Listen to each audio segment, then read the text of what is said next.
Hello, welcome back. We're here today to talk about the Mokwheel Basalt. This is their fat tire electric bike. It's got a 750 watt rear hub motor and a 20 amp hour battery. It's got a published top range of 80 miles with a top speed of 28 miles per hour and pedal assist, or 20 miles an hour with throttle only. The Basalt is their off-road cruiser bike designed for gravel rides or dirt roads or that kind of off-road. It also makes a good just around town cruiser.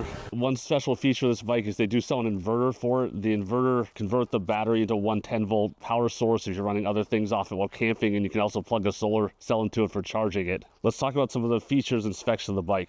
So the bike has a published 400 pound weight capacity and it weighs 80 pounds without the battery, so it's about 70 pounds with the battery removed when you're going to put it on a rack. It's got 26 by 4 inch fat tire wheels with puncture resistant tires. It's got a coil spring shock that has adjustable damping, lockout, and also adjustable preload in it. It comes with lights. It's got a front light with 2 LEDs, and it's got a back light also works says brake light. It comes with front and rear fenders and this rear rack, which is nice if you want to carry something or attach bags to the bike. It has a 7-speed Shimano pedal drive line with Shimano tourney level components. It has a 20 amp hour battery that slides in from the bottom. It doesn't come with a front basket or front rack, but it does have mounts available to put one on. And it's got this nice padded seat that's comfortable for long rides. This bike has an adjustable stem.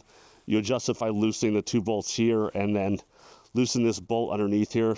There's one bolt underneath the stem. You've got to loosen that also to adjust it. So it's nice if you're on the higher handlebar with a more upright position, you can have it, or if you want a more lower position, you can have it.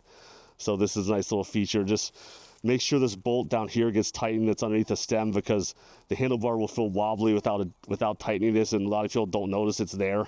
So make sure you tighten that before riding. For stopping power, the bike has Tektro hydraulic disc brakes. They have a 180 millimeter rotor on both the front and back, and it's got a 750 watt hub motor with 1100 watts peak power. One nifty feature of this bike is they do sell an inverter that goes with it that helps you turn the battery into a 110 volt power source, and it just plugs into the bike right here at this extra outlet on the frame. They also sell a solar cell that goes with it, so you can use a solar cell to recharge the battery or use the 110 volt power. So let's talk about the controls. On the bike you have the brake lever and the throttle on the left side along with this 5-button controller. On the other side, you have the other brake lever along with the Shimano 7-speed shifter. You turn the bike on holding the power button. You've got to hold it for like 4 or 5 seconds, longer than you normally have to hold it with any other bike brand. And you get the little hello message and it comes on. Then once it's on, you have the 5 levels of pedal assist. You have a dedicated button for turning the lights on and off. And then you have a horn, which is kind of nice and obnoxious.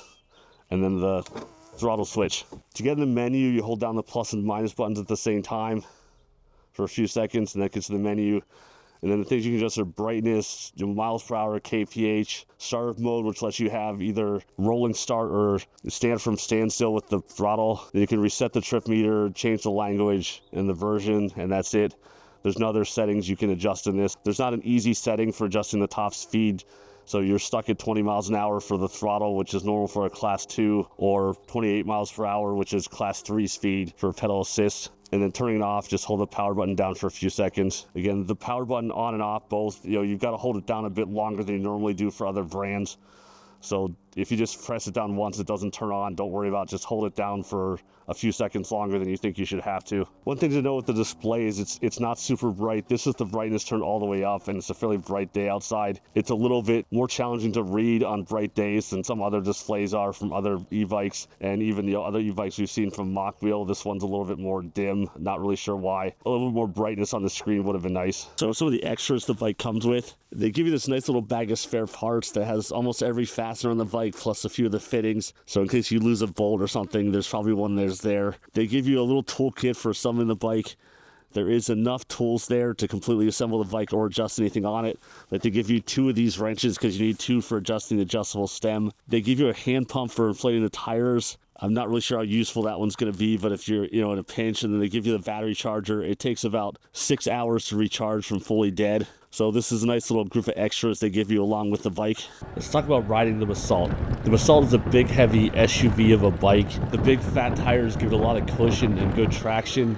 It's not a nimble, quick bike, but it is a kind of slow, comfortable cruiser. It's got good power on climbs, and it's comfortable to ride off-road on dirt roads or Jeep trails that are a little bit potholed up. The most fun place to ride it is like a nice backcountry dirt road.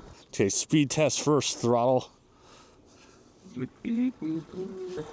Okay, tops out at 20 miles an hour like I thought it would because it's a class 2. And the speedometer is just a little bit optimistic by maybe half a mile an hour. Okay, we're doing speed check now, pedal assist on level 5. And it should be topping out at 28 because that's usually where the mock wheels are set at from the factory. Okay, here we are at 28. The pedal cadence isn't too bad. We're getting up to 29 on the display, but the GPS hasn't gone above 28. And trying to pedal a bit harder, I can't really get it much above 30 on the display. So it's 28 miles an hour is the top speed you're gonna get out of this. Okay, we're gonna look at the different torque sensor levels. This is level 1, a little bit over geared for stopping. 2, definitely a little bit more.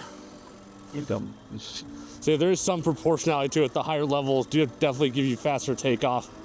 It'll slow down in level 5. And definitely noticeably faster acceleration on 5 than the other levels. As far as smoothness goes with this torque sensor, it's very smooth on takeoff from a standstill. You get power right away. It's similar to the other mock wheel bikes where when you're already moving, and the bike's coasting, you got to give it a little bit of extra oomph to get it to kick in again. It's not quite as smooth as the torque sensor from other brands that will detect even a small amount of pedal effort once the bike's rolling. The mock wheels, you always need a little bit of oomph on the pedals before it starts to give you power again when the bike is already rolling. That's one thing I'd like to see improved on the future mock wheel bikes is get a torque sensor that's as smooth as, say, the Aventins or the other brand.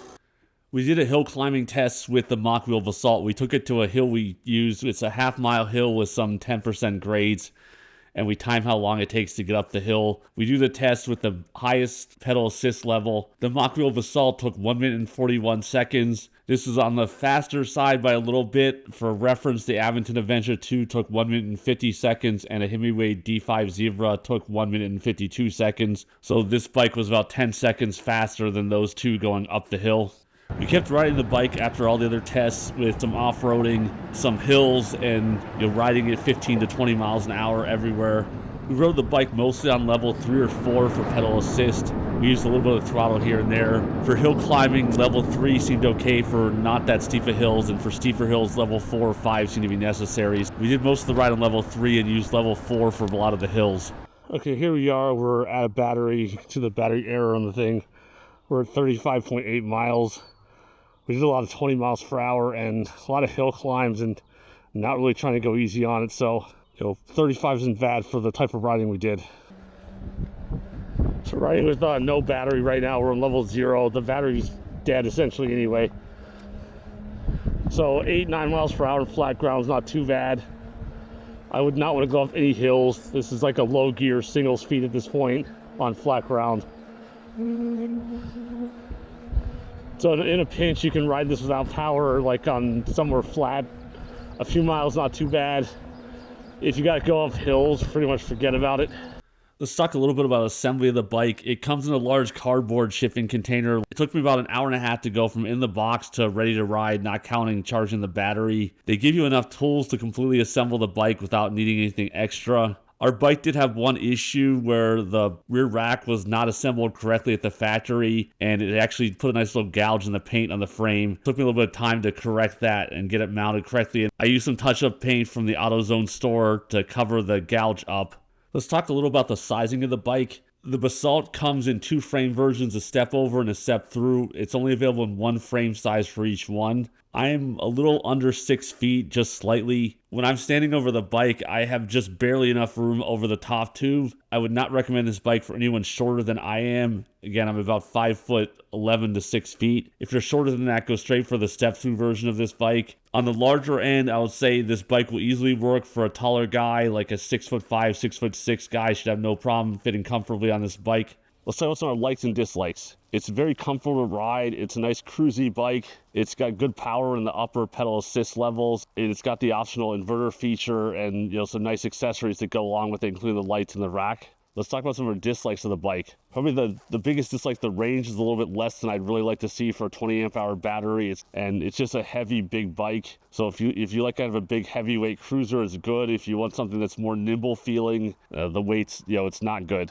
You can find some links below for where to get the bike. Thanks for watching, everyone. Please give us a like and subscribe before you go.